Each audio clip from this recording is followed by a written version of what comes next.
Hi and welcome back to my YouTube channel. तो आज की इस वीडियो में हम बात करेंगे चैप्टर 2 के 2.2 सेशन की। तो इससे पहले वाली वीडियो में जब इसका पार्ट 1 मैंने बनाया था तो उसमें हमने चैप्टर 2 का 2.1 जो सेशन है उसको कवर करा था। तो वहाँ पे उसकी थोड़ी सी बात कर लेते हैं कि हमने वहाँ देखा क्या था। तो वहाँ पर हमने देखा था कि एक कंट्री की जो इकोनॉमिक एक्टिविटीज़ होती हैं हम उसको किस तरीके से मेजर कर सकते हैं। तो वहाँ पे हमने बेसिकली 3 अप्रोचेस की बात करी थी। कौन कौन सी अप्रोचेस? हमारी प्रोडक्ट अप्रोच, हमारी एक्सपेंडिचर अप्रोच और हमारी इनकम अप्रोच। तो हमने तीनों ही जो है अप्रोचेस को यूज़ कर कर अपनी इकोनॉमिक एक्टिविटी को मेजर किया था और हमने देखा था कि तीनों ही अप्रोचेस से जो हमारा रिजल्ट था वो एग्जैक्टली सेम था। मतलब कि जो हमारी मेजरमेंट थी वो एग्जैक्टली सेम थी। मतलब कि एग्जाम्पल में उस हमारी प्रोडक्शन, एक्सपेंडिचर और इनकम उस कंट्री की एग्जैक्टली सेम थी। तो वहाँ पर जो हमने एक छोटा सा बेसिक सा एग्जाम्पल देखा था वो जस्ट एक ओवरव्यू के लिए था कि हमारी जो तीनों अप्रोचेज हैं वो किस तरीके से जो है वर्क करती है। अब यहाँ पर 2.2 में हम क्या पढ़ेंगे बेसिकली कि हम इन तीनों अप्रोचेस को यूज़ कर कर किस तरीके से मेजर कर सकते हैं कंट्री की जीडीपी को, ग्रॉस डोमेस्टिक प्रोडक्ट को। तो हमारा जो जीडीपी होता है वो हमारा, हम बोल सकते हैं, एक काफ़ी अच्छा मेजरमेंट होता है एक एग्रीगेट इकोनॉमिक एक्टिविटी को मेजर करने का। और हम इस चैप्टर में 2.2 सेशन में यही चीज़ देखेंगे। बेसिकली हम अपने 2.2 में देखेंगे इन तीनों ही अप्रोचेस को इन डिटेल। तो 2.1 में तो हमने जस्ट इसका ओवरव्यू लिया था एक छोटे से एग्जाम्पल से। 2.2 में हम डिटेल्स में चीज़ें देखेंगे। तो अगर किसी ने पार्ट 1 पहले नहीं देखा होगा तो उसे पहले जाकर देखना एंड देन इस पार्ट को कंटिन्यू करना। तो स्टार्ट करते हैं हम अपने चैप्टर से। हमने पार्ट 1 में तो सिर्फ बेसिक लेवल पे पढ़ा था। पार्ट 2 में हम बेसिकली देखेंगे कि तीनों अप्रोचेस में जब हम मेजरमेंट कर रहे हैं तो हमें किन चीज़ों का ध्यान रखना है। तो हम 1 बाय 1 तीनों ही अप्रोचेस को पढ़ेंगे। इसमें मैंने कोई भी बुक की थ्योरी नहीं ली है, मैं जस्ट टर्म बाय टर्म चीज़ों को समझाऊंगी और वो अच्छे से समझ आ जाएंगी। प्लस जब इस वीडियो को देख रहे हैं तो अपनी रीडिंग्स को अपने साथ में ज़रूर रखना। तो स्टार्ट करते हैं हम अपनी फर्स्ट अप्रोच से, द प्रोडक्ट अप्रोच।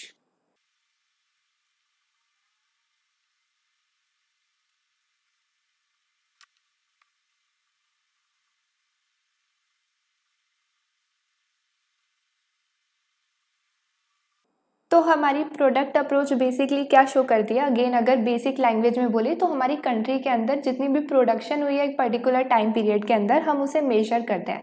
बट कैसे मेजर करते हैं? तो बताया हुआ है कि एक पर्टिकुलर पीरियड ऑफ टाइम के अंदर एक नेशन के अंदर जितने भी newly produced goods and services हैं उनकी मार्केट वैल्यू को जो है हम मेजर करते हैं। तो यहाँ पर हमारी जितनी भी गुड्स एंड सर्विसेज हैं उनकी हम मार्केट वैल्यू को क्यों लेकर चल रहे हैं, मतलब कि जिस प्राइस पर वो मार्केट के अंदर बेचे जा रहे हैं उसको हम क्यों कैलकुलेट कर रहे हैं एज अ प्रोडक्शन। तो इसका काफ़ी इंपॉर्टेंट रोल है कि हम यहाँ पर गुड्स एंड सर्विसेज की मार्केट वैल्यू को क्यों काउंट कर रहे हैं अगर हमें प्रोडक्शन देखनी है हमारी कंट्री के अंदर कितनी हुई है। तो यहाँ पर बात आती है कि मार्केट वैल्यू को हम क्यों ले रहे हैं। अब मार्केट वैल्यू को लेने का एक काफ़ी लॉजिकल रीज़न है। देखो, अगर हमारी कंट्री के अंदर कोई भी प्रोडक्शन होती है, ओके, तो जितनी भी गुड्स की प्रोडक्शन हो रही है वो सारे ही जो गुड्स हैं वो अलग अलग है। मतलब कि वो डिफरेंट डिफरेंट है, अलग अलग नेचर के, एग्जैक्टली सेम तो नहीं है। तो यहाँ पर हम जब देखते हैं कि हमारी टोटल प्रोडक्शन कितनी हुई है एक नेशन के अंदर एक पर्टिकुलर टाइम पीरियड में, तो हम सारी प्रोडक्शन को कैलकुलेट नहीं कर सकते। मतलब सब प्रोडक्शन को एज एन आउटपुट को ऐड नहीं कर सकते, बट हम उनकी एक इकोनॉमिक वैल्यू को लेकर चलते हैं एंड देन उसे ऐड करके हम बताते हैं कि अच्छा इतने डॉलर की या फिर इतने रुपीज़ की हमारी टोटल प्रोडक्शन हुई है। अगर हम इसे एग्जाम्पल के थ्रू समझें तो लेट सपोज कि हमारा एक नेशन है या फिर हमारी एक कंट्री है। ये यहाँ पर हमने एक कंट्री ले लिया, तो ये हमारा एक नेशन हो गया। अब इस नेशन के अंदर हम मानकर चलते हैं कि हमारी दो ही गुड्स जो हैं वो प्रोड्यूस्ड हो रहे हैं। तो यहाँ पर हमने जो फर्स्ट गुड है वो ले लिया कि हमारे नेशन के अंदर जो है वो कार प्रोड्यूस्ड हो रही है।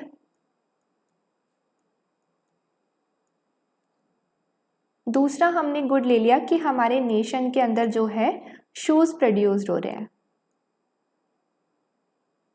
तो यहाँ पर अगर हम बात करें कि एक साल के अंदर कितनी प्रोडक्शन हुई है कंट्री के अंदर, यहाँ पर हमने एक टाइम पीरियड ले लिया कि लेट सपोज कि एक साल के अंदर टोटल कितनी प्रोडक्शन हुई है, अगर हम उसे कैलकुलेट करें तो हमने मेजर करा कि एक साल के अंदर तो हमारी कंट्री ने 7 कार्स बनाई, और अगर हम पेयर ऑफ शूज़ की बात करें तो 100 पेयर ऑफ शूज़ जो है प्रोड्यूस करें। तो अगर हम बात करें कि मेरी कंट्री के अंदर टोटल प्रोडक्शन कितनी हुई है, तो हम टोटल प्रोडक्शन को ऐसे तो कैलकुलेट नहीं करेंगे ना।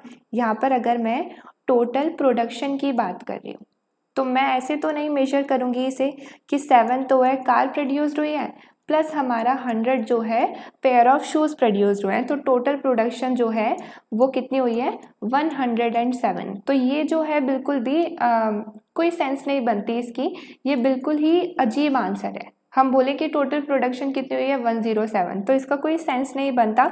सेंस क्यों नहीं बनता?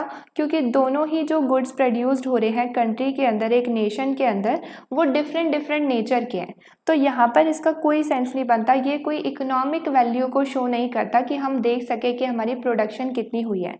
तो इकोनॉमिक वैल्यू को लेने के लिए कि कोई इकोनॉमिक वैल्यू हो तो हम क्या लेते हैं, मार्केट वैल्यू को ले लेते हैं एज अ कॉमन यूनिट, क्योंकि हमारे डिफरेंट डिफरेंट गुड्स हैं तो उनका कॉमन यूनिट हम ले लेते हैं मार्केट वैल्यू, मतलब कि जो मार्केट का प्राइस है, जिस प्राइस पर हम अपने गुड्स को मार्केट में सेल कर रहे हैं। तो यहाँ पर जब हम मार्केट प्राइस की बात करते हैं तो लेट सपोज अगर हमारी एक कार जो है वो बेची जा रही है मार्केट के अंदर 20,000 में, डॉलर ले लेते हैं क्योंकि बुक में डॉलर ही गिवन है, $20,000 में, और हमारा एक पेयर ऑफ शूज़ जो है वो मार्केट के अंदर बेचा जा रहा है $60 में। ओके, तो अब अगर हम बात करें अगेन कि हमारी जो टोटल प्रोडक्शन है वो कितनी हुई है, तो अब हम एक इकोनॉमिक वैल्यू के सेंस में देख सकते हैं, कॉमन यूनिट में बता सकते हैं कि हमारी जो है टोटल प्रोडक्शन कंट्री के अंदर वो कितनी हुई है। तो हम यहाँ पर क्या देखेंगे कि हम मल्टीप्लाई कर देंगे इसे, तो यहाँ पर हमारी 7 कार प्रोड्यूस्ड हुई है और एक कार हमारी कितने की है $20,000 की। सिमिलरली अगर हम बात करें पेयर ऑफ शूज़ की तो हमारे यहाँ पर प्लस हो जाएगा, दूसरा हमारा जो आउटपुट है वो कितना प्रोड्यूस्ड हुआ है, तो हमारे 100 पेयर ऑफ शूज़ प्रोड्यूस्ड हुए हैं और जिसकी एक शूज़ की वैल्यू कितनी है $60। तो यहाँ पर अगर हम बात करें टोटल प्रोडक्शन की तो हम सिंपली देख सकते हैं कि मेरी जो टोटल प्रोडक्शन है वो कितनी हो जाएगी 1,46,000। तो यहाँ पर हम देख सकते हैं कि हमारी एक इकोनॉमिक वैल्यू आ गई कि मेरी जो टोटल प्रोडक्शन हुई है एक साल के अंदर उसकी इकोनॉमिक वैल्यू है, उसकी कुछ वैल्यू है। कितनी वैल्यू है कि $1,46,000 की हमने प्रोडक्शन करी है एक साल के अंदर। लेकिन अगर हम बोले कि मैंने 107 प्रोडक्शन करी है जिसका कोई यूनिट नहीं है और वो दोनों गुड हैं, वो बिल्कुल सेम नेचर के भी नहीं है, तो इस बात का कोई भी सेंस जो है नहीं बनता। तो यहाँ पर अगर हम बात करें मार्केट वैल्यू की तो हमें पता होना चाहिए कि मार्केट वैल्यू को ही हम क्यों लेते हैं और मार्केट वैल्यू में ही हम क्यों मेजर करते हैं अपने फाइनल गुड्स एंड सर्विसेज को अपनी प्रोडक्शन अप्रोच में। अब ऐसा नहीं है कि हम मार्केट वैल्यू लेते हैं तो सारी चीज़ें जो है बहुत ही सिंपल एंड फाइन है। मार्केट वैल्यू लेने में भी हमें प्रॉब्लम फेस करनी पड़ती है। तो कौन कौन सी प्रॉब्लम फेस करनी पड़ती है तो उसे हम समझते हैं। तो अगर हम बात कर रहे हैं प्रॉब्लम्स की कि अगर हम मार्केट वैल्यू में मेजर कर रहे हैं हमारे newly produced goods and services, तो इसमें प्रॉब्लम क्या है, तो हमारी इसके अंदर 3 प्रॉब्लम आती है। तो पहली प्रॉब्लम की अगर हम बात करें तो हम देखते हैं कि हमारे हर गुड्स एंड सर्विसेज की जो है मार्केट वैल्यू नहीं होती है।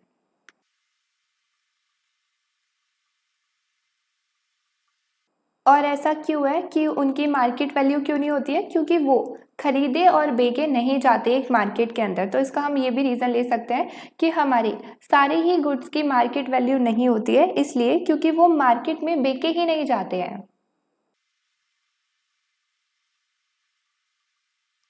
ओके, तो हमारी जो फर्स्ट प्रॉब्लम है वो शो करती है कि कुछ गुड्स एंड सर्विसेज की मार्केट वैल्यू ही नहीं होती क्योंकि वो मार्केट में खरीदे और बेचे ही नहीं जाते।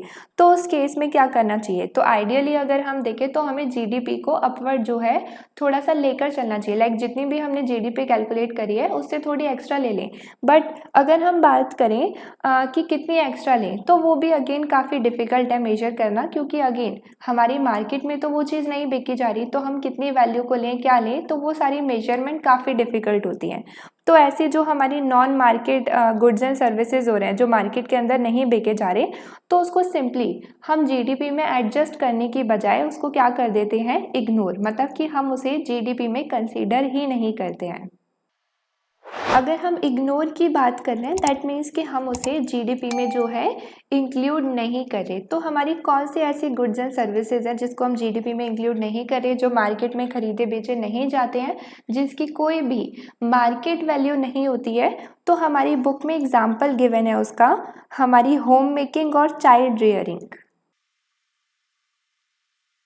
तो यहाँ पर अगर हम बात कर रहे हैं होम मेकिंग की या फिर चाइल्ड रेयरिंग की, मतलब कि लेट सपोज अगर कोई हाउसवाइफ है, वो अपने घर का सारा काम करती है, अच्छे से घर मैनेज करती है, बच्चों की देखभाल करती है, तो ये सारी चीज़ें जो विद इन अ फैमिली हो रही है, यहाँ पर ये सारी चीज़ें जो एक फैमिली के अंदर हो रही है और विदाउट पे हो रही है, मतलब कि कोई भी इन कामों को करने के लिए उन्हें पैसे तो नहीं दे रहा है, तो यहाँ पर ये activity with in family perform हो रही है, प्लस यहाँ पर ये विदाउट पे परफॉर्म हो रही है, कोई भी इनको पैसे नहीं दे रहा है।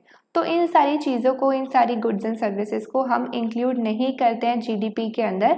लेकिन एट द सेम टाइम अगर ये दोनों एक्टिविटीज़ परफॉर्म की जाए लाइक एज अ प्रोफेशन, जहाँ पर तुम किसी और के लिए ये चीज़ कर रहे हो प्लस तुम्हें इसके लिए पे भी किया जा रहा है, मतलब कि तुम इसे अगर एज अ सर्विस कहीं प्रोवाइड कर रहे हो, एज अ सर्विस तुम किसी के घर के सारे काम कर रहे हो, या फिर एज अ सर्विस तुम किसी के बच्चों की देखभाल कर रहे हो और उसके लिए तुम्हें पैसे भी मिल रहे हैं, देन उस केस में तुम इसको एज अ जो है इंक्लूड करोगे जीडीपी के अंदर, क्योंकि उस टाइम पर इसकी कोई मार्केट वैल्यू होगी, तुम्हें पे किया जा रहा है, दैट मीन्स कि उस टाइम पर उसकी कोई मार्केट वैल्यू है और मार्केट में ही उस सर्विसेज को जो है एक्सचेंज किया जा रहा है, तो उस टाइम पर वो हमारी जीडीपी में इंक्लूड होगी।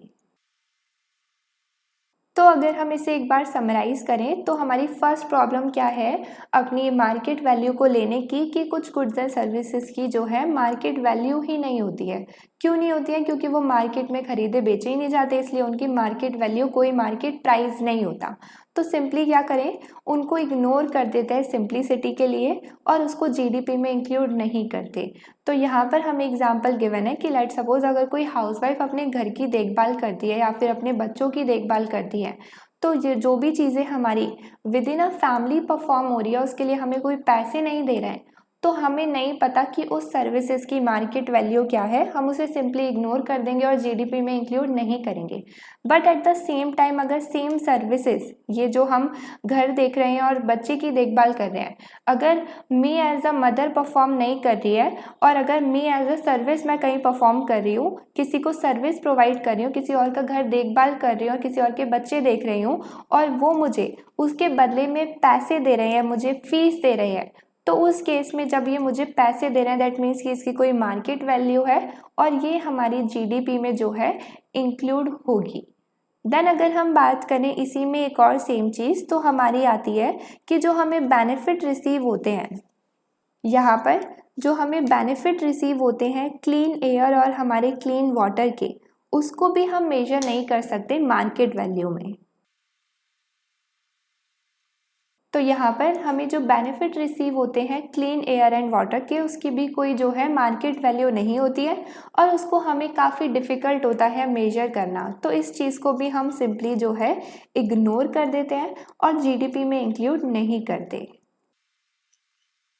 देन अगर हम बात करें अपनी सेकेंड प्रॉब्लम की, तो वो आती है हमारी अंडरग्राउंड इकोनॉमी के अंदर। तो हमारी अंडरग्राउंड इकोनॉमी में हम अपनी दो तरीके की एक्टिविटीज़ की बात करते हैं। तो हमारी फर्स्ट जो है वो होती है इलीगल एक्टिविटीज़, दूसरा होती है हमारी लीगल एक्टिविटीज़। तो हमने ये दोनों ही अपने माइक्रो में भी पढ़ा हुआ है सेमेस्टर 1 में, एक बार इसको फिर से एक्सप्लेन कर देते हैं।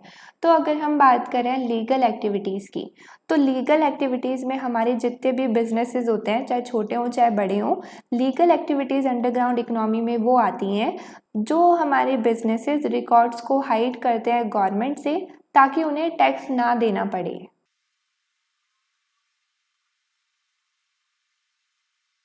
फिर अगर हम बात करें इलीगल एक्टिविटीज़ की, तो इलीगल एक्टिविटीज़ में हमारी आ जाती है ड्रग डीलिंग, प्रोस्टिट्यूशन और गैम्बलिंग।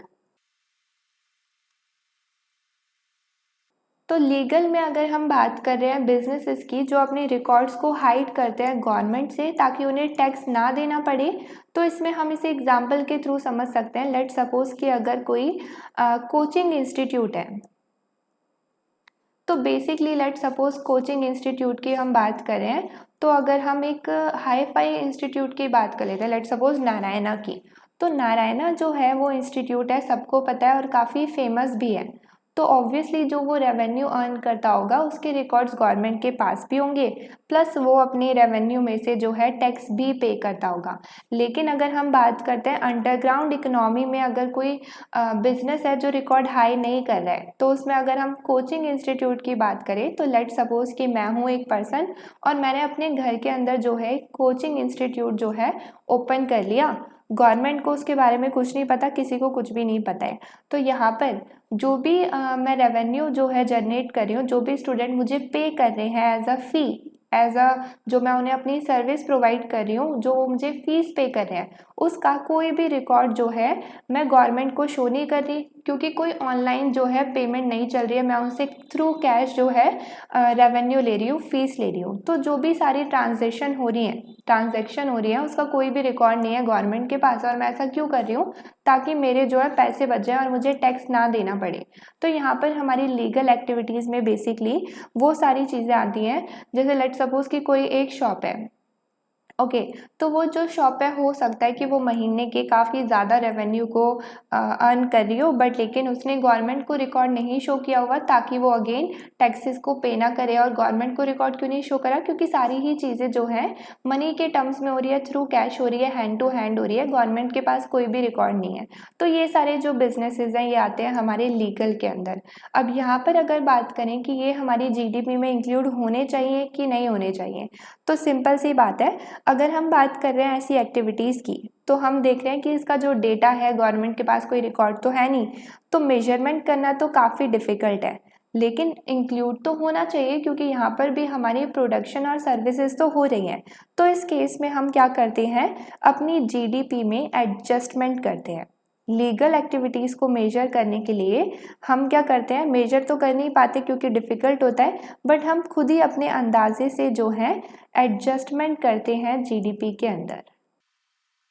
फिर अगर हम बात करें इलीगल एक्टिविटीज़ की, तो इलीगल एक्टिविटीज़ में जो गुड्स एंड सर्विसेज जो है प्रोवाइड किए जा रहे हैं, सिंपली हमारे कुछ इकोनॉमिस्ट मानते हैं कि देखो ये इलीगल है, ये बैड है, तो हम इसे गुड या सर्विसेज तो कंसीडर नहीं कर सकते, हम इसे गुड एंड सर्विसेज मान ही नहीं सकते, क्योंकि ये तो एक बुरी चीज़ है, ये बैड है, तो इसे गुड और सर्विसेज तो हम नहीं बोलेंगे। तो अगर ये गुड्स एंड सर्विसेज ही नहीं है तो इसे हमें इंक्लूड ही नहीं करना चाहिए। तो इलीगल एक्टिविटीज़ में जो गुड्स एंड सर्विसेज होते हैं ऑब्वियसली वो हमारी जीडीपी में जो है इंक्लूड नहीं किए जाते। देन अगर हम बात करें हमारी थर्ड प्रॉब्लम की, तो उसे हम आगे देखते हैं। तो हमारी जो थर्ड प्रॉब्लम है वो क्या है कि हमारे जो गुड्स एंड सर्विसेज गवर्नमेंट हमें प्रोवाइड करती है, अगेन उसकी भी कोई मार्केट वैल्यू नहीं होती है, मतलब कि वो मार्केट में खरीदे और बेचे नहीं जा रहे हैं, यहाँ पर इसकी कोई भी मार्केट वैल्यू नहीं है। लेकिन जो वो हमें प्रोवाइड कर रही है गुड्स एंड सर्विसेज, ऑब्वियसली वो इकोनॉमी के अंदर प्रोड्यूस तो किए जा रहे हैं। मतलब क्या हुआ इसका, अगर हम बात करें सर्विसेज की, ओके, तो सर्विसेज कैसे प्रोवाइड कर रही है गवर्नमेंट, हमें डिफेंस प्रोवाइड कर रही है, पब्लिक एजुकेशन प्रोवाइड कर रही है। अगर हम बात करें गुड्स की, तो हमें बिल्डिंग्स प्रोवाइड कर रही है, हॉस्पिटल्स प्रोवाइड कर रही है, स्कूल प्रोवाइड कर रही है, रोड ब्रिजेस, इतनी सारी चीज़ें प्रोवाइड कर रही है। तो यहाँ पर अगर बात करें लेट सपोज हॉस्पिटल की, तो कंट्री के अंदर जब हॉस्पिटल प्रोड्यूस हो रहा है तो हम देख रहे हैं कि इकोनॉमी के अंदर हॉस्पिटल प्रोड्यूस्ड हो रहा है बाय गवर्नमेंट, बट अगेन उसको हम अपनी प्रोडक्शन में कैसे कैलकुलेट करें, टोटल प्रोडक्शन कैसे कैलकुलेट करें, क्योंकि उसकी तो कोई मार्केट वैल्यू ही नहीं है। यहाँ पर जो भी हमारे government goods and services provide करती है उसकी लैक ऑफ मार्केट वैल्यू होती है, मतलब कोई मार्केट वैल्यू ही नहीं होती है, हमें पता ही नहीं होता है कि उसकी मार्केट वैल्यू क्या है, उसका मार्केट प्राइस क्या है। तो जब हमारी लैक ऑफ मार्केट वैल्यू है जो government goods and services provide कर रही है, तो उसको हम किस तरीके से मेजर करते हैं अपनी जीडीपी के अंदर, अपनी टोटल प्रोडक्शन के अंदर हम वो वैल्यू लेते हैं जिसमें वो प्रोड्यूस रही है। मतलब कि बेसिकली हम यहाँ पर क्या करते हैं, उसकी कॉस्ट ऑफ प्रोडक्शन को देखते हैं, कितना खर्चा हुआ उसको प्रोड्यूस करने में।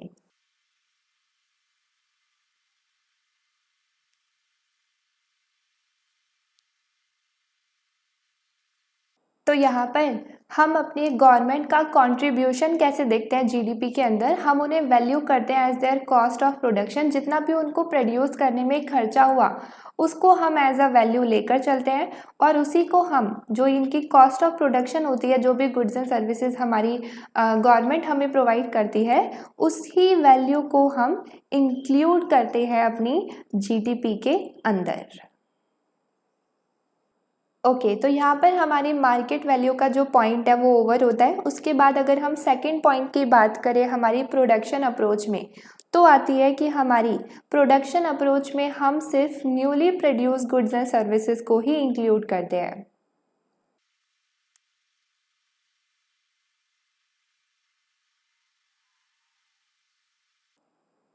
तो ये हमारा मार्केट वैल्यू के बाद जो सेकंड पॉइंट आया है वो क्या है।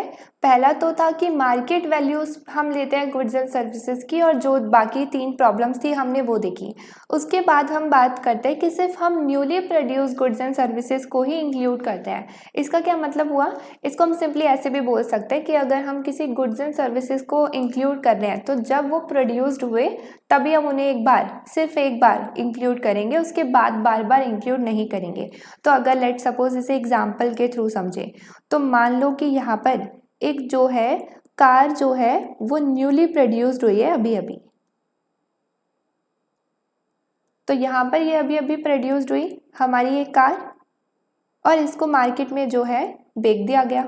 अब जब इसे मार्केट में बेचा गया तो यहाँ पर किसी ना किसी ने उसे खरीदा होगा। तो यहाँ पर इसको किसी ने परचेज कर लिया, ये पर्सन है, इसने इसे परचेज कर लिया।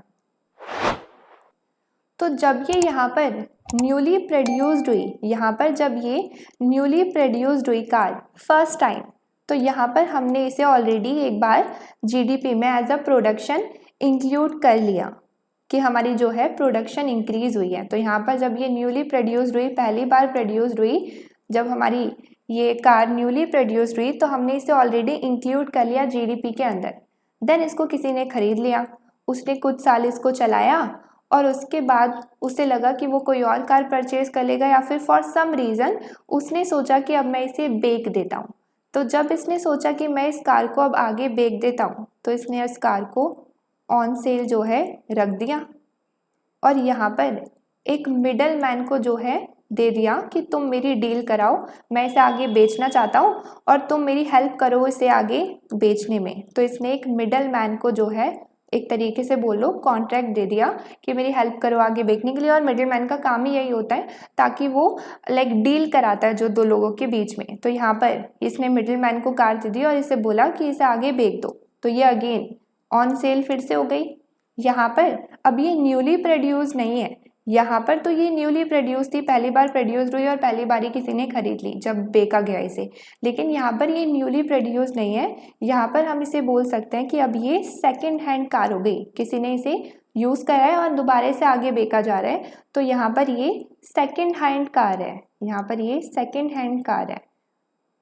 तो ये जब सेकंड हैंड दोबारा से किसी को बेची जा रही है तो यहाँ पर इसको इंक्लूड नहीं किया जाएगा, ये इंक्लूड अब नहीं होगी जीडीपी के अंदर। फिर अगेन इसको कोई खरीद लेता है आगे, और यहाँ पर इसने थर्ड पर्सन ने फिर से परचेज कर दिया और इंक्लूड तो ये वैसे भी नहीं हुई। लेकिन अगर हम एक और चीज़ की बात करें तो यहाँ पर जो ये हमने यहाँ पे मिडल मैन हायर किया है, ये जो हमने यहाँ पर मिडल मैन हायर किया है ये तो अपनी सर्विसेज प्रोवाइड कर रहा है ना ईमानदारी से। तो यहाँ पर जो मिडल मैन का कमीशन होगा, ऑल्दो वो सेकेंड हैंड कार ही बेच रहा है जो कि न्यूली प्रोड्यूस नहीं है, बट वो अपनी तो सर्विस प्रोवाइड कर रहा है। तो यहाँ पर जो मिडिल मैन का कमीशन होगा जो वो हमें अपनी सर्विसेज प्रोवाइड कर रहा है उसको तो हम पे करेंगे और इंक्लूड भी करेंगे अपनी जीडीपी के अंदर।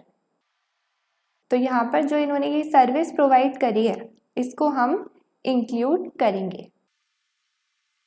तो बेसिकली इसमें क्या होता है कि जब हमारे गुड्स एंड सर्विसेज पहली बार जो है प्रोड्यूस किए जा रहे हैं या फिर हमारी सर्विसेज पहली बार जो है प्रोवाइड की जा रही है तो उस केस में क्या करते हैं हम उसे इंक्लूड करते हैं। तो यहाँ पर हमने इसे इंक्लूड किया क्योंकि ये पहली बार प्रोड्यूस्ड हुई, पहली बार जो है न्यू कार बनकर तैयार हुई। तो जब ये आगे बेची गई फिर इसने इसे कुछ टाइम बाद यूज़ किया और उसे आगे बेचने के लिए एक मिडिल मैन हायर करा। तो जब इसे ये दोबारा से बेच रहा है तो अब यहाँ पर ये न्यूली प्रोड्यूस तो नहीं हुई है, बट ये एक सेकेंड हैंड कार है, तो ये जीडीपी के अंदर इंक्लूड नहीं होगी। क्यों नहीं इंक्लूड होगी? तो इसका सिंपल सा रीज़न है, क्योंकि जिस टाइम पर ये प्रोड्यूस हुई थी पहले, जब ये न्यूली प्रोड्यूस्ड हुई थी तो इंक्लूड हो गई, तो दोबारा से इंक्लूड करने का कोई फ़ायदा नहीं है। अगर दोबारा से इंक्लूड करते हैं तो अगेन 2 बार इंक्लूड हो जाएगी और हमारी जो रिजल्ट है वो गलत आएगा ऑब्वियसली। तो हम इसे दोबारा से इंक्लूड नहीं करते हैं, क्योंकि प्रोडक्शन के टाइम पर जब न्यूली प्रोड्यूस्ड होता है तो इंक्लूड कर लेते हैं, तो दोबारा से इंक्लूड नहीं करते हैं। तो यहाँ पर इसे दोबारा से इंक्लूड नहीं करेंगे।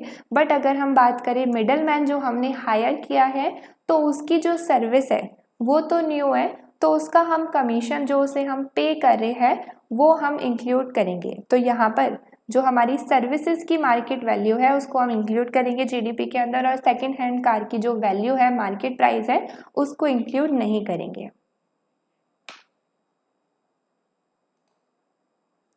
देन हमारा जो थर्ड पॉइंट है वो हमारी फाइनल और इंटरमीडिएट गुड के ऊपर है, बट मैं उसे टाइप्स ऑफ गुड की हेडिंग दे देती हूँ। यहाँ पर हम ले लेते हैं इसे टाइप्स ऑफ गुड, और इसी को एक बार समझ लेते हैं तो हमारे पॉइंट्स भी जो है वो अच्छे से क्लियर हो जाएंगे।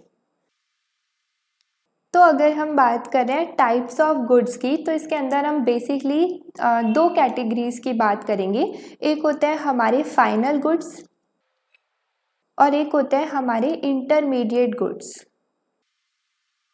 तो अगर हम बात करें फाइनल वर्सेस इंटरमीडिएट, तो ये हमने अपने जो इससे फर्स्ट पार्ट था, इस चैप्टर का फर्स्ट पार्ट था, उसमें मैंने इसको एक बार एक एग्जांपल के थ्रू बहुत अच्छे से एक्सप्लेन करा था।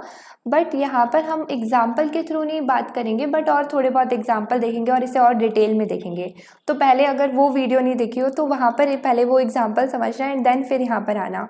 तो यहाँ पर अगर हम बात करें फाइनल गुड्स की, तो फाइनल गुड्स को हम इंक्लूड करते हैं अपनी प्रोडक्शन में, प्रोडक्शन अप्रोच में हम उसे कैलकुलेट करते टाइम, मेजर करते टाइम उसे इंक्लूड करते हैं। लेकिन अगर हम बात करें इंटरमीडिएट गुड्स की, तो हमने अपने पार्ट 1 में भी देखा था कि हम उसे इंक्लूड नहीं करते, इनफैक्ट एक्सक्लूड करते हैं, उसे माइनस कर देते हैं और सिर्फ जो एक्चुअल में वैल्यू ऐड होती है उसी को लेकर चलता है। ये सब चीज़ें हमने देखी थी। तो यहाँ पर जब हम टाइप्स ऑफ गुड्स की बात कर रहे हैं तो फाइनल गुड्स को हम इंक्लूड करते हैं जीडीपी के अंदर और इंटरमीडिएट गुड्स को इंक्लूड नहीं करते हैं। अब इसको हम और अच्छे से समझते हैं कि क्यों और क्यों नहीं इंक्लूड करते। अगर हम फाइनल गुड्स की बात कर रहे हैं तो अगेन ये सब डिवाइडेड है 2 डिफरेंट टाइप्स ऑफ गुड में। तो पहला आता है हमारा कैपिटल गुड, दूसरा आता है हमारा कंज्यूमर गुड। अगर हम बात करें कैपिटल गुड की कि कैपिटल गुड क्या होता है, तो यहाँ पर कैपिटल गुड हम उसे बोलेंगे वो फाइनल गुड जो हमारे जो लोग बिजनेस चलाते हैं वो खरीद रहे हैं अपने बिजनेस के यूज़ के लिए, बिजनेस पर्पस के लिए, एज एन इन्वेस्टमेंट जब वो फाइनल गुड्स में करते हैं वो। लेकिन अगर हम बात कर रहे हैं कंज्यूमर गुड्स की, तो कंज्यूमर गुड्स को ऑब्वियसली कंज्यूमर खरीदते हैं, वो फाइनल गुड्स जिसको कंज्यूमर खरीद रहा है अपनी ओन कंजम्पशन के लिए। और इंटरमीडिएट गुड तो हमें पता ही है, जब हम एक गुड को एज अ रॉ मटेरियल की सेंस में खरीदते हैं और उसको फर्दर दोबारा से प्रोड्यूस करते हैं और प्रोड्यूस करते टाइम हम उसे अपने प्रोसीजर में, अपने प्रोसेस में यूज़ भी कर रहे हैं और उसे आगे बेच देते हैं, तो वो सारी चीज़ें आती है हमारी इंटरमीडिएट के अंदर। तो हमारा जो सेम गुड है हम बोल सकते हैं कि वो हमारा कैपिटल गुड भी हो सकता है, कंज्यूमर गुड भी हो सकता है और इंटरमीडिएट गुड भी हो सकता है। बट इट डिपेंड्स अपॉन कि उसको हम किस पर्पस के लिए यूज़ कर रहे हैं। अगर हम उसे बिजनेस के लिए यूज़ कर रहे हैं तो भाई वो कैपिटल गुड है, अगर हम उसे अपनी ओन कंजम्पशन के लिए यूज़ कर रहे हैं तो वो कंज्यूमर गुड है, और अगर हम उसे as a raw material use कर रहे हैं और हम उसे आगे फर्दर दोबारा से आगे मार्केट में बेच देंगे तो अगेन वो हमारा इंटरमीडिएट गुड हो जाता है। अगर हम इसकी थोड़े बहुत पॉइंट्स की बात करें, तो अगर हम बात कर रहे हैं यहाँ पर इंटरमीडिएट गुड की, तो इंटरमीडिएट गुड वो गुड होता है जिस गुड्स को हम as a raw material treat करते हैं। दूसरी चीज़ इसमें आती है कि हम उस गुड को पूरे प्रोसेस में यूज़ भी कर रहे हैं और उसको आगे फिर फर्दर रीसेल कर रहे हैं मार्केट के अंदर।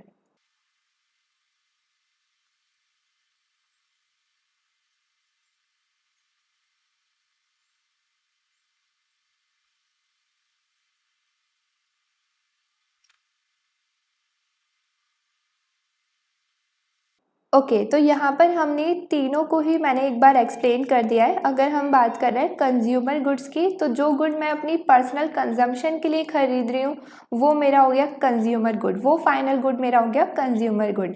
लेकिन अगर मैं अपनी बिजनेस में कोई इन्वेस्टमेंट कर रही हूँ, कोई ऐसा गुड खरीद रही हूँ जिससे मैं आगे पैसे कमा सकूँ उसे यूज़ कर कर, तो वो मेरे बिजनेस की एक इन्वेस्टमेंट हो गई। प्लस मैं उसे कैपिटल गुड क्यों बोल रही हूँ और इंटरमीडिएट गुड क्यों नहीं बोल रही, क्योंकि मैं उसे आगे बेचने के लिए नहीं लाई हूँ, बस मैं उसे यूज़ करने के लिए लाई हूँ अपने बिजनेस में, ताकि मैं उससे पैसे कमा सकूँ। लेकिन हम उसे इंटरमीडिएट गुड कब बोलेंगे, जब हम उसे as a raw material use करें अपने बिजनेस में और उसे अपने फर्दर प्रोडक्शन में यूज़ करें और उस प्रोसेस में उसे यूज़ भी करें, प्लस हम उसे आगे बेच दें, तो वो मेरे बिजनेस में एज एन इंटरमीडिएट गुड बताया जाएगा। अब हम एक एग्जाम्पल के थ्रू इन तीनों को ही समझते हैं कि हमारा एक गुड किस तरीके से डिफरेंट डिफरेंट रोल प्ले कर सकता है, डिपेंड्स अपॉन कि हम उसे किस पर्पस के लिए यूज़ कर रहे हैं। तो स्टार्ट करते हैं हम अपने फर्स्ट एग्जाम्पल से। लेट सपोज अगर हम बात करते हैं वीट की, तो यहाँ पर अगर हम वीट की बात कर रहे हैं तो मैं इसमें दो कैटेगरी लेकर चलती हूँ पहले। तो यहाँ पर वीट को जो है दो लोगों ने खरीदा। ओके, तो पहला है एक, लेट सपोज वीट को खरीदा हल्दीराम ने। वीट को क्यों खरीदा हल्दीराम ने, क्योंकि वीट से वो क्या करेगा, रोटी बनाएगा और अपने बिजनेस में रोटी बनाकर उसे आगे रीसेल कर देगा। तो यहाँ पर वीट जो है वो हल्दीराम के लिए एज एन इंटरमीडिएट गुड जो है काम कर रहा है। फिर अगर हम बात करें on the other hand, let suppose कि वीट मैं जो है अपने लिए परचेज कर रही हूँ, मैं एक हाउस होल्ड हूँ और मैं वीट अपने लिए जो है परचेज कर रही हूँ अपने ओन कंजम्पशन के लिए, घर पे अपने लिए वीट से रोटी बनाकर खाने के लिए, अपनी ओन कंजम्पशन के लिए जो है वीट को खरीद रही हूँ। तो इस केस में जो वीट है जो मैं हाउस होल्ड परचेज कर रही हूँ वो मेरे लिए एज अ फाइनल गुड जो है काम करेगा, क्योंकि मैं इसे अपनी ओन कंजम्पशन के लिए जो है खरीद रही हूँ। सिमिलरली अगर हम बात करें एक और एग्जाम्पल की, तो लेट सपोज अब हम बात करते हैं फ्रिज की। यहाँ पर अगर हम बात करते हैं फ्रिज की, तो मैं इसमें तीन कैटेगरीज लेती हूँ जो इसे परचेज करते हैं। देन आप वीडियो पॉज कर कर एक बार खुद से सोचना कि इसका आंसर क्या होगा और फिर ऑब्वियसली इसको कंटिन्यू कर कर देखना कि क्या आंसर सही है कि नहीं है। तो हम बात करते हैं अगर फ्रिज की, तो हम लेकर चलते हैं कि उसे तीन लोग जो हैं वो परचेज कर रहे हैं। तो पहला जो एक इलेक्ट्रॉनिक शॉप है वो परचेज कर रही है। लेट सपोज कि जो एक इलेक्ट्रॉनिक शॉप है, एक इलेक्ट्रॉनिक बिजनेस बोलो या फिर, वो फ्रिज को परचेज करा है। मान लो कि उसने फ्रिज परचेज करे 200। ओके, देन उसके बाद हमारा जो फ्रिज है वो एक हाउस होल्ड भी परचेज कर रहा है और उसने एक ही फ्रिज जो है परचेज करा। फिर अगर हम बात करें अगेन हल्दीराम की, तो हल्दीराम ने भी जो है फ्रिज परचेज करा, बट सिर्फ दो ही फ्रिज परचेज करें। तो यहाँ पर जो फ्रिज है वो तीनों केस में कौन से गुड का रोल प्ले कर रहा है वो एक बार सोचो। तो अगर हम बात कर रहे हैं इलेक्ट्रॉनिक बिजनेस की जिसने 200 फ्रिज खरीदे हैं, तो ऑब्वियसली बात है इलेक्ट्रॉनिक्स में बिजनेस कर रहा है, इलेक्ट्रॉनिक चीज़ें बेचता है और 200 फ्रिज खरीदे हैं, दैट मीन्स कि वो उसे आगे मार्केट में रीसेल ही करेगा। तो यहाँ पर अगर वो इसे रीसेल करेगा मतलब कि ये इसके लिए एज एन इंटरमीडिएट गुड है। अगर हम हाउस होल्ड की बात कर रहे हैं, मैंने सिर्फ एक ही जो है फ्रिज को परचेज करा है, मतलब अपनी ओन कंजम्पशन के लिए घर में अपने यूज़ करने के लिए खरीदा है। तो इस केस में मेरे लिए वो फाइनल गुड है। और फाइनल गुड में कौन सा गुड है, कंज्यूमर गुड। यहाँ पर वो कंज्यूमर गुड है। ऊपर भी वीट के केस में यहाँ पर भी वो फाइनल गुड में कंज्यूमर गुड था। फिर अगर हम बात करें अगेन हल्दीराम की, तो हल्दीराम ने दो ही जो है, ओ शिट मैंने यहाँ पे 10 लिख दिया था, एक सेकेंड, यहाँ पर मैंने बोला आई गेस 2 ही था।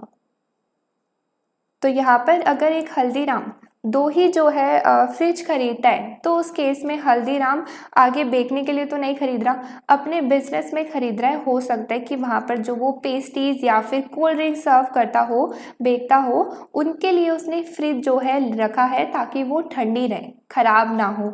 तो यहाँ पर हल्दीराम के लिए वो उस बिजनेस में जो यूज़ हो रहा है फ्रिज, वो आगे बेचने के लिए नहीं है बट बिजनेस में यूज़ हो रहा है टू मेक पेमेंट। यहाँ पर जब हम गुड्स को यूज़ करते हैं टू मेक पेमेंट, तो वो एक तरीके से इन्वेस्टमेंट होती है बिजनेस की, तो हम इसे as a final good in a category of capital good डाल सकते हैं। तो यहाँ पर हमारा ये फाइनल गुड हो जाएगा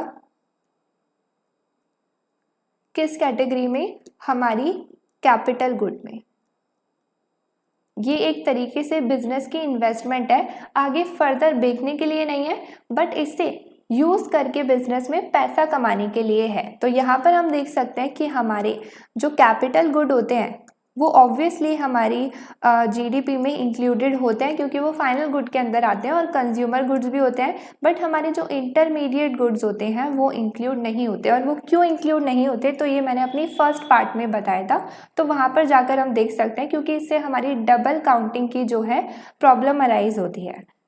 नाउ अब अगर हम बात करें कैपिटल गुड की और हमारे इंटरमीडिएट गुड की, तो बुक में इसका एक काफ़ी डिफरेंट डेफिनेशन गिवन है। हमें बताया हुआ है कि जो कैपिटल गुड है वो जिस ईयर में प्रोड्यूस किए जाते हैं उसी सेम ईयर में यूज़ नहीं किए जाते, इसलिए हम उसे इंक्लूड कर लेते हैं जीडीपी के अंदर। लेकिन अगर हम बात करें इंटरमीडिएट गुड की, तो वो जिस साल में प्रोड्यूस किए जाते हैं उसी साल में यूज़ भी किए जाते हैं, इसलिए हम उसे इंक्लूड नहीं करते क्योंकि डबल काउंटिंग की प्रॉब्लम आ जाती है। तो इसको एग्जाम्पल के थ्रू ही समझते हैं। अगर हम इंटरमीडिएट गुड की बात करें तो ये समझना काफ़ी आसान है, हमने पार्ट 1 में भी इसका एग्जाम्पल देखा था। लेट सपोज ये वीट है, ओके ये वीट जब फार्मर ने प्रोड्यूस करी थी पार्ट 1 में, जब हमने एग्जाम्पल देखा था, तो जब ये न्यूली प्रोड्यूस्ड हुई, ये इंक्लूड हुई थी, इसकी प्रॉपर वैल्यू जो है वो इंक्लूड हुई थी। लेकिन जब मैंने सेम साल में सेम टाइम में जब इसे दोबारे से यहाँ पर परचेज करा था किसी और इंसान ने, और लाइक जैसे हल्दीराम ने परचेज करा और इससे रोटी बनाई, तो इस रोटी की मार्केट वैल्यू में क्या है, मेरी इंटरमीडिएट गुड की, मेरी वीट की वैल्यू जो है वो इंक्लूडेड है। तो इसके मार्केट प्राइस में मेरी इंटरमीडिएट वैल्यू जो है वो ऑलरेडी इंक्लूडेड है, तो मैं उसे माइनस कर दूंगी। क्यों माइनस कर दूंगी इंटरमीडिएट गुड की वैल्यू, क्योंकि जब वो सेम ईयर में जब प्रोड्यूस्ड हुई थी तो इंक्लूड कर ली थी, तो दोबारा से मैं उसे क्यों इंक्लूड करूं, तो हमने पार्ट 1 में देखा था कि हम उसे मार्केट वैल्यू से माइनस कर देते हैं ताकि वीट की वैल्यू हट जाए, और जो एक्चुअल में हमारी रोटी की वैल्यू ऐड हुई है हमारी प्रोडक्शन में, उसको हम लें और हम देखें कि एक्चुअल में हमारी प्रोडक्शन कितनी हुई है एक कंट्री के अंदर, एक नेशन के अंदर।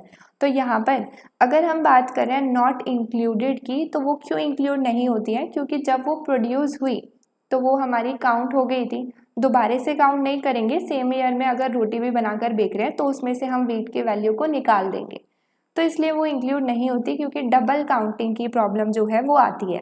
ओके, यहाँ तक क्लियर होगा।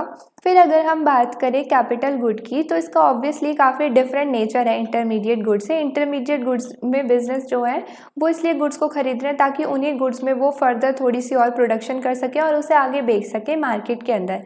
लेकिन कैपिटल गुड में जो बिजनेसेस गुड्स को खरीदते हैं वो आगे रीसेल करने के लिए नहीं खरीदते हैं, वो सिंपली अपने बिजनेस में उनको यूज़ कर कर पैसे कमाने के लिए खरीदते हैं, इसलिए हम उन्हें इन्वेस्टमेंट भी बोलते हैं। बिजनेस इन्वेस्टमेंट करते हैं कैपिटल गुड्स में, तो उन्हें हम सिर्फ एक ही बार इंक्लूड करते हैं जीडीपी के अंदर, तो क्योंकि उन्हें हमें रीसेल नहीं करना पड़ रहा है इसलिए हम उसे इंक्लूड कर लेते हैं। लेकिन इंटरमीडिएट गुड को हम इंक्लूड इसलिए नहीं करते क्योंकि वो already at the time of production include हो चुका है एक बार, तो बार बार इंक्लूड हम उसे नहीं करेंगे।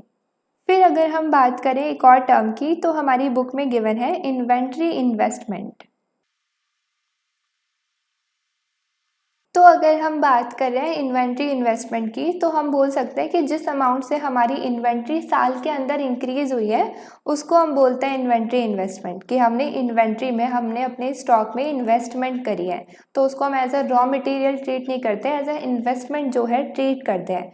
तो अगर लेट सपोज हम बात कर रहे हैं अपनी ओपनिंग स्टॉक की, ओपनिंग इन्वेंट्री की, तो हमने देखा कि साल की स्टार्टिंग में हमारे पास पिछले साल का ही जो है रॉ मटेरियल पड़ा था जिसकी वैल्यू थी 1000, फिर उसके बाद साल के एंड में हमने देखा कि हमारा जो क्लोजिंग स्टॉक है, क्लोजिंग इन्वेंट्री है, वो है 1100। तो यहाँ पर हम देख रहे हैं कि जो इसका डिफरेंस है क्लोजिंग माइनस ओपनिंग है वो क्या है 100, और इस 100 को हम as an final good, as an investment जो है ट्रीट करेंगे।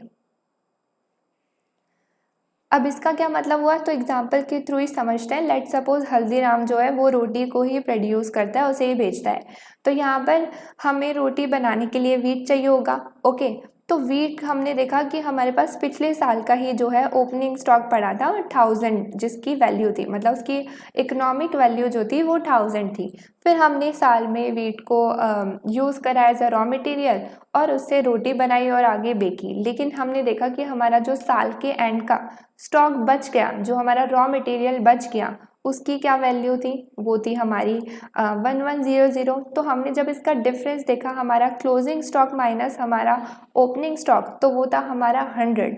तो 100 जो ये हमारा बचा, 100 जो हमारी वीट बची, वीट की इकोनॉमिक वैल्यू जो है वो 100 है। तो मतलब हमारी जो वीट बची जिसकी वैल्यू $100 थी, तो हमने उसे एज एन इंटरमीडिएट गुड क्यों नहीं बोला, क्योंकि वो तो रॉ मटेरियल ही है। हमने उसे इन्वेंट्री इन्वेस्टमेंट क्यों बोला, तो ये समझना काफ़ी इंपॉर्टेंट है। क्योंकि अगर हम उसे देखो सेम साल में क्या है प्रोड्यूस कर रहे हैं, वीट सेम साल में प्रोड्यूस्ड हुआ, बट सेम साल में यूज़ तो नहीं हुआ ना। हमारा इस साल के एंड में जो है वीट बच गया, ये तो हमारा 1000 पहले से ही था तो कैंसिल आउट हो गया। एक्स्ट्रा जो हमने इन्वेस्टमेंट करी है इन्वेंट्री में वो क्या है 100, और इस 100 को हम कैसे ट्रीट कर रहे हैं, एज एन इन्वेस्टमेंट, क्योंकि हमारी ये सेम साल में जो है यूज़ नहीं हो पाई। अगर ये सेम साल में यूज़ होती तो ऑब्वियसली हम इसे as a raw material treat करते और इसे as a intermediate good treat करते, बट ये हमारी सेम साल में यूज़ नहीं हो पाई है। यहाँ पर हम देख सकते हैं कि देखो जो ये 1000 है ये पिछले साल का था, क्योंकि ये हमारा ओपनिंग स्टॉक था, ये पिछले साल का था, तो ये भी हमारी पिछले साल की हम बोल सकते हैं इन्वेस्टमेंट थी।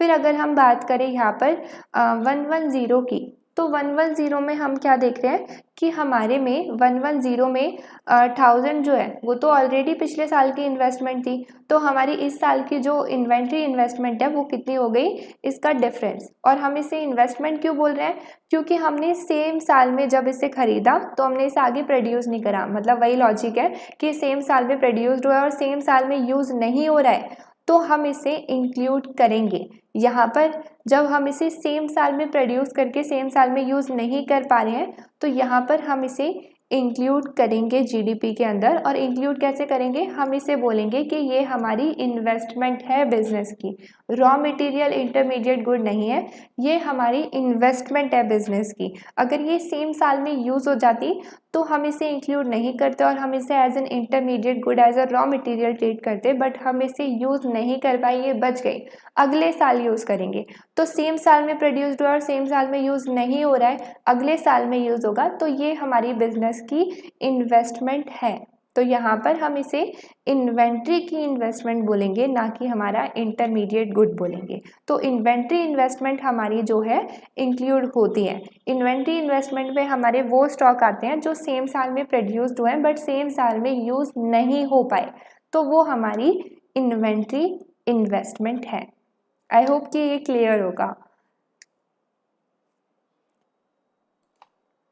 नाउ अब हमारा जो फोर्थ पॉइंट है हमारी प्रोडक्शन अप्रोच में, वो है हमारा जीएनपी वर्सेस जीडीपी। तो इसमें बेसिकली हम बात करते हैं कि इन दोनों के बीच में डिफरेंस क्या है, हमारे ग्रॉस नेशनल प्रोडक्ट और हमारे ग्रॉस डोमेस्टिक प्रोडक्ट के बीच में। तो स्टार्ट करते हैं हम अपनी जीएनपी से। तो जीएनपी में हमारे जो खुद की कंट्री के, मतलब डोमेस्टिक फैक्टर ऑफ प्रोडक्शन है, जो हमारी खुद की कंट्री के फैक्टर ऑफ प्रोडक्शन है, लैंड, लेबर, कैपिटल और एंटरप्राइज, उनकी बात करते हैं। जब वो हमारे न्यूली गुड्स एंड सर्विसेज को प्रोड्यूस करते हैं हमारे एक पीरियड ऑफ टाइम के अंदर, तो उसकी मार्केट वैल्यू को हम अपनी जीएनपी में लेकर चलते हैं। देन अगर हम बात करें जीडीपी की, यहाँ पर अगर हम बात करें जीडीपी की, तो उस केस में हम देखते हैं कि हमारी जो प्रोडक्शन है वो कितनी हुई है कंट्री के अंदर। तो इस केस में क्या है, इस केस में फ़र्क नहीं पड़ता है कि हमारे फैक्टर ऑफ प्रोडक्शन डोमेस्टिक है या फिर फॉरेन है। तो यहाँ पर हम देखते हैं कि हमारी कंट्री के अंदर जो है वो प्रोडक्शन कितनी हुई है, किसने करी है, उससे फ़र्क नहीं पड़ता है। बट हम देखते हैं कि कंट्री के अंदर टोटल प्रोडक्शन जो है वो कितनी हुई है। तो यहाँ पर जो ये कॉमन इनका डिफरेंस है वो क्या है कि यहाँ पर हम बात करते हैं डोमेस्टिक फैक्टर ऑफ प्रोडक्शन की, कि हमारी खुद की कंट्री के जब लोग प्रोड्यूस करते हैं, land labour capital enterprise produce करते हैं उन गुड्स की मार्केट वैल्यू। लेकिन अगर हम बात करते हैं जीडीपी की, तो जीडीपी में फ़र्क नहीं पड़ता कि कौन प्रोड्यूस कर रहा है, हमारे domestic factor of production produce कर रहे हैं या फिर हमारे बाहर के लोग जो हैं वो प्रोड्यूस कर रहे हैं। प्रोडक्शन से फ़र्क पड़ता है, और वो प्रोडक्शन कैसी होनी चाहिए, हमारी कंट्री के अंदर। तो इसको हम एक एग्जांपल के थ्रू समझते हैं। तो यहाँ पर हम एग्जांपल ले लेते हैं। ये हमने यहाँ पर अपनी होम कंट्री ले लिया। होम कंट्री मतलब हमारी डोमेस्टिक कंट्री। तो डोमेस्टिक कंट्री में हमारे जो फैक्टर ऑफ प्रोडक्शन है वो भी डोमेस्टिक होंगे। तो यहाँ पर मैं ये लोग ले लेती हूँ। लेट सपोज हम सिर्फ लेबर की बात कर रहे हैं फैक्टर ऑफ प्रोडक्शन में। तो यहाँ पर मैंने ये 3 जो है लेबर ले लिए, इनको मैं बोल देती हूँ वो लेबर जो डोमेस्टिकली प्रोड्यूस्ड कर रहे हैं। ओके, फिर उसके बाद मैं 3 और लेबर ले लेती हूँ यहाँ पर जो हमारी कंट्री के ही हैं, डोमेस्टिक लेबर ही है, बट वो बाहर अब्रॉड में जाके, फॉरेन में जाके किसी फॉरेन कंट्री में प्रोड्यूस कर रहे हैं। फिर उसके बाद यहाँ पर ये मेरा होम कंट्री हो गया। ओके, अब मैं यहाँ पर ले लेती हूँ एक फॉरेन कंट्री। तो फॉरेन कंट्री में बाहर के लोग ही हर फैक्टर ऑफ प्रोडक्शन होंगे, मतलब कि बाहर के ही लोग जो हैं वो लेबर होंगे। तो मैंने बाहर के लेबर को इस तरीके से ले लिया है। यहाँ पे भी मैं 6 लेबर को ले लेती हूँ, और यहाँ पर मैंने दूसरी कंट्री का जो है स्पेस बना दिया। अब यहाँ पर अगर हम बात करें लेट सपोज प्रोडक्शन की, तो हमारी जो खुद की कंट्री के लोग हैं, यहाँ पर हमारी जो खुद की कंट्री के लोग हैं वो कुछ लोग ऐसे भी होंगे जो हमारी खुद की कंट्री में जो है प्रोडक्शन कर रहे होंगे गुड्स एंड सर्विसेज की। तो उनको मैंने डी लेकर डोमेस्टिक लिया हुआ है और उनको मैंने ब्लू में रिप्रेजेंट करा हुआ है।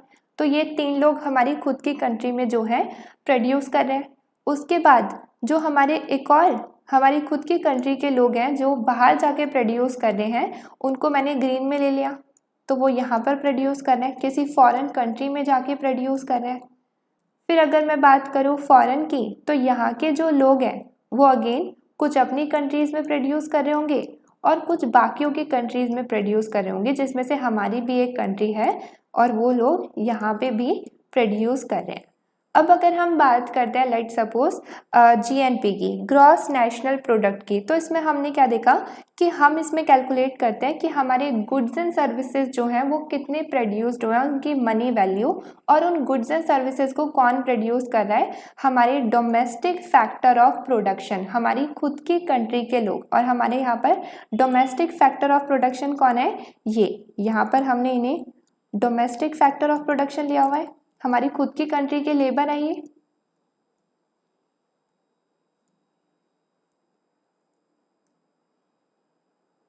तो अगर हम बात कर रहे हैं कि हमारी खुद की कंट्री के डोमेस्टिक फैक्टर ऑफ प्रोडक्शन ने कितने गुड्स एंड सर्विसेज को प्रोड्यूस करा है एक पर्टिकुलर टाइम के अंदर, उनकी मनी वैल्यू को, तो हम उसमें क्या देखते हैं, यहाँ पर हम क्या देखते हैं कि हमारे खुद के फैक्टर ऑफ प्रोडक्शन मतलब कि इन लोगों ने कितनी प्रोडक्शन करी है, हम उसका सम लेते हैं, उनकी मार्केट वैल्यू को लेते हैं। लेकिन अगर हम बात करें जीडीपी की, तो जीडीपी किसके बारे में बात करती है, वो बोलती है कि हमें फ़र्क नहीं पड़ता कि कौन से फैक्टर ऑफ प्रोडक्शन है, हमारी कंट्री के लोग हो या बाहर के हों, हम देखेंगे कि हमारी कंट्री के अंदर कितनी प्रोडक्शन हुई है। तो हम देखते हैं उसमें कि हमारी कंट्री के अंदर जितने भी लोग काम कर रहे हैं, इन्होंने कितनी प्रोडक्शन करी है उसको कैलकुलेट करते हैं। तो हम डिफरेंस देख सकते हैं कि विद इन द कंट्री और हमारे फैक्टर ऑफ प्रोडक्शन हमारी खुद की कंट्री के कितनी प्रोडक्शन कर रहे हैं। तो यहाँ पर हम इन दोनों को एक एग्जांपल के थ्रू छोटा सा बेसिक सा समझ सकते हैं। तो यहाँ पर अगर हम बात करें लेट सपोज इसके फॉर्मूले की, यहाँ पर अगर हम नेक्स्ट पेज में बात करें, क्या नहीं, एक बार ट्राई करते हैं। तो यहाँ पर अगर हम बात करें जीडीपी की, तो जीडीपी को हम लेकर चलते हैं, GDP is equal to GNP minus हमारा एनईपी। एनईपी हमारा होता है net factor payment from abroad. तो इसका क्या मतलब हुआ, यहाँ पर अगर हम इसकी बात कर रहे हैं net factor payment from abroad की, इसको मैं यहाँ पे लिख देती हूँ। तो यहाँ पर हमारी net factor payment from abroad का क्या फॉर्मूला होता है, बेसिकली इसमें हम क्या करते हैं कि हमारी जो इनकम पे की गई है हमारे डोमेस्टिक फैक्टर्स को बाकी कंट्रीज़ ने, क्योंकि उनके वहाँ पे वो काम कर रहे हैं तो उन्हें पैसे भी मिल रहे होंगे इन रिटर्न, तो जो उन्हें इनकम रिसीव होती है, यहाँ पर इनकम जो हमारे डोमेस्टिक फैक्टर को पे की जाती है by the rest of the world,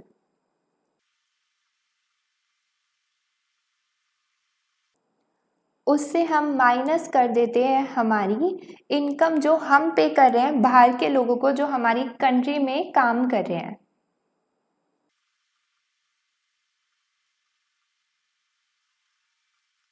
तो यहाँ पर हमारे नेट फैक्टर पेमेंट, यहाँ पर एफ आई का, तो यहाँ पर हमारे नेट फैक्टर पेमेंट का क्या मतलब होता है कि हमारी जो इनकम डोमेस्टिक फैक्टर्स को मिल रही है, मतलब कि हमारी खुद की कंट्री के फैक्टर ऑफ प्रोडक्शंस को मिल रही है, हमारी खुद की कंट्रीज़ के लेबर को मिल रही है जो बाकी कंट्रीज़ में जाके प्रोडक्शन कर रहे हैं, तो उन्हें जो इनकम रिसीव हो रही है वो माइनस वो इनकम जो हम दे रहे हैं उन फॉरेन लोगों को जो हमारी डोमेस्टिक कंट्रीज़ में गुड्स एंड सर्विसेज को प्रोड्यूस कर रहे हैं, तो उस इनकम, तो इनका जो डिफरेंस है उसको हम बोलते हैं net factor payment from abroad.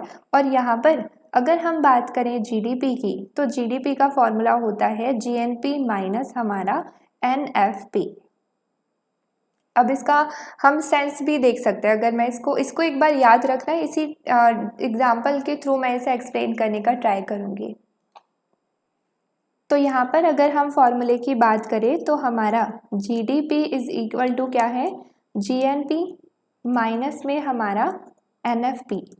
तो यहाँ पर अगर हम जीडीपी की बात कर रहे हैं तो जीडीपी क्या है कि हमारी विद इन द कंट्री कितनी प्रोडक्शन हो रही है, तो हम फॉर्मूले के अकॉर्डिंग भी देख सकते हैं। हमारा जीएनपी शो करता है कि हमारे डोमेस्टिक फैक्टर कितनी प्रोडक्शन कर रहे हैं, तो हमने देखा था कि हमारे डोमेस्टिक फैक्टर हमने 6 लिए थे, पहले जो 3 थे वो डोमेस्टिकली प्रोड्यूस कर रहे थे और हमारे बाकी जो 3 थे वो फॉरेन कंट्रीज़ में जाके जो है प्रोड्यूस कर रहे थे। हमारे डोमेस्टिक फैक्टर बाहर की कंट्रीज़ में जाके जो है प्रोड्यूस कर रहे थे, ये फॉरेन में जाके प्रोड्यूस कर रहे थे।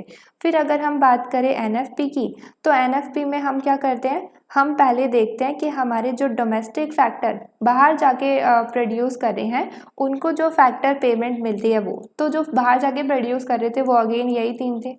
यहाँ पे हमने देखा कि ये जो डोमेस्टिक है जो बाहर जाके प्रोड्यूस कर रहे थे, फॉरेन में जाके प्रोड्यूस कर रहा था, वो यही 3 वाला ग्रुप था। तो हम सिंपली देख सकते हैं कि ये फॉरेन में जाके जो प्रोड्यूस कर रहे थे और फिर उसके बाद हम उसमें से माइनस कर देते हैं किसको, जो हमारे फॉरेन लोग हमारी खुद की डोमेस्टिक कंट्री में आके प्रोड्यूस कर रहे हैं वो। तो यहाँ पर ये लोग आते थे और इनको हम फैक्टर पेमेंट देते थे। तो हम सिंपली देख सकते हैं कि अगर हम इसके ब्रैकेट को ओपन करें तो हमारा ये और ये तो कैंसिल आउट हो जाएगा। तो यहाँ पर जो हमारे लोग बचेंगे वो कौन से बचेंगे, हमारे खुद के डोमेस्टिक फैक्टर जो हमारी डोमेस्टिक कंट्री में ही प्रोडक्शन कर रहे हैं, डोमेस्टिक फैक्टर डोमेस्टिक कंट्री में प्रोडक्शन कर रहे हैं, और हमारे यहाँ पर दूसरा जो बचा वो माइनस माइनस प्लस हो जाएगा ब्रैकेट ओपन होकर, और यहाँ पर आ जाएंगे हमारे फॉरेन फैक्टर ऑफ प्रोडक्शन जो अगेन क्या कर रहे हैं, डोमेस्टिकली प्रोड्यूस कर रहे हैं। तो हम जीडीपी में क्या देख रहे हैं कि हमारी विद इन द कंट्री जो है कितनी प्रोडक्शन हो रही है, तो हमने सारे फैक्टर्स को ऐड कर दिया जो वो टोटल प्रोडक्शन करेंगे। सिंपली हम देख रहे हैं कि हमारी कंट्री के अंदर कितनी प्रोडक्शन हो रही है, हम ये नहीं देख रहे कि हमारे यहाँ पर डोमेस्टिक फैक्टर प्रोड्यूस कर रहे हैं, यहाँ पे डोमेस्टिक फैक्टर है या फिर हमारे यहाँ पर फॉरेन फैक्टर है। हम देख रहे हैं कि हमारी कंट्री के अंदर कितनी प्रोडक्शन हो रही है, हमें फ़र्क नहीं पड़ रहा कि वो डोमेस्टिक फैक्टर कर रहे हैं या फॉरेन फैक्टर कर रहे हैं, हम देख रहे हैं कि कंट्री के अंदर टोटल प्रोडक्शन कितनी हो रही है। लेकिन अगर हम बात करें जीएनपी की, तो जीएनपी इसका जस्ट अपोजिट है, वो है हमारा जीडीपी हमारा प्लस में एनएफपी। तो यहाँ पर जीडीपी में हम क्या करते हैं, हम देखते हैं कि हमारी कंट्री के अंदर जो है वो जो लोग प्रोड्यूस कर रहे हैं इर्रिस्पेक्टिव ऑफ द फैक्ट कि वो कौन है, तो वो अगेन सेम हमारा ऊपर वाला हो जाएगा। हम उसे कॉपी भी कर सकते हैं। यहाँ पे हमारे डोमेस्टिक फैक्टर डोमेस्टिकली जो प्रोड्यूस कर रहे थे प्लस हमारे फॉरेन फैक्टर जो हमारे डोमेस्टिकली प्रोड्यूस कर रहे थे, हमारे फॉरेन फैक्टर जो डोमेस्टिकली प्रोड्यूस कर रहे थे। फिर अगर हम बात करें एनएफपी की, यहाँ पर पी आएगा एनएफपी की, तो अगेन इसका फॉर्मूला भी जो है वो सेम रहेगा। हम देखते हैं कि हमारे जो डोमेस्टिक फैक्टर हैं वो फॉरेन में जाके जो प्रोड्यूस करते हैं उनकी हम इनकम को लेते हैं, फैक्टर पेमेंट को देखते हैं इसमें, और फिर हम देखते हैं कि वो फॉरेन फैक्टर जो हमारी कंट्री में डोमेस्टिक कंट्री में आके प्रोड्यूस करते हैं उसकी पेमेंट को हम फैक्टर पेमेंट को माइनस कर देते हैं, तो हमारी नेट फैक्टर पेमेंट आ जाती है। तो अगेन हम इसमें ब्रैकेट को ओपन करें तो हम सिंपली देखेंगे कि ये और ये तो हमारा कैंसिल आउट हो जाएगा, तो हमारा बचा क्या, जीएनपी में यहाँ पर हम लिख देते हैं। तो हमारा जीएनपी क्या होता है अगेन कि हमारी टोटल प्रोडक्शन कितनी करी है डोमेस्टिक फैक्टर ने, इर्रिस्पेक्टिव ऑफ द फैक्ट कि हमारी कंट्री के अंदर हुई है या फिर बाहर हुई है। हम देख रहे हैं कि डोमेस्टिक फैक्टर्स ने कितनी करी है, तो हमें पता है कि यहाँ पर जब ये दोनों कैंसिल आउट हो जाएंगे तो जो ये फैक्टर्स बचे हैं ये हमारे डोमेस्टिक फैक्टर्स ही तो थे। यहाँ पर ये हमारे जो फैक्टर्स बचे हैं ये हमारे डोमेस्टिक फैक्टर ही तो थे, बस फ़र्क क्या था कि ये हमारा फॉरेन में जाके प्रोड्यूस कर रहा था और ये हमारा डोमेस्टिकली प्रोड्यूस कर रहा था। लेकिन कॉमनली हम देखें तो ये दोनों ही हमारे डोमेस्टिक फैक्टर्स ऑफ प्रोडक्शन थे, और हम देखते हैं हमारे जीएनपी में कि हमारे डोमेस्टिक जो है फैक्टर वो कितनी प्रोडक्शन कर रहे हैं। यहाँ पर हमारे डोमेस्टिक फैक्टर ऑफ प्रोडक्शन देखते हैं कि हमारे डोमेस्टिक फैक्टर ऑफ प्रोडक्शन ने कितनी प्रोडक्शन करी है इर्रिस्पेक्टिव ऑफ द फैक्ट कि वो डोमेस्टिकली करी है मतलब खुद की कंट्री में या फिर बाहर में। तो आई होप कि ये समझ आ गया होगा कि ये फॉर्मूला इस तरीके से क्यों ड्राइव हुआ, और ये एग्जाम्पल भी है। अच्छा, मुझे लगा था कि हम 2.2 कम्प्लीटली कवर कर लेंगे, बट चीज़ें काफ़ी ज़्यादा डिटेल में चली गई, प्लस आई गेस कि बहुत ज़्यादा लेंदी हो जाएगी वीडियो, तो हम इसे यहीं पर स्टॉप करते हैं। बाकी हम अपने अप्रोचेस को नेक्स्ट वीडियो में कवर करेंगे। तो आई होप कि आज की वीडियो में आपको सब कुछ अच्छे से समझ आया होगा। अगर आपको कोई भी डाउट है तो आप नीचे कमेंट सेशन में अपना डाउट कमेंट कर सकते हैं। अगर आपको मेरी वीडियो पसंद आई है तो इसे लाइक, शेयर एंड सब्सक्राइब ज़रूर करें। मिलते हैं हम अब अपने नेक्स्ट वीडियो में, तब तक के लिए बाय बाय।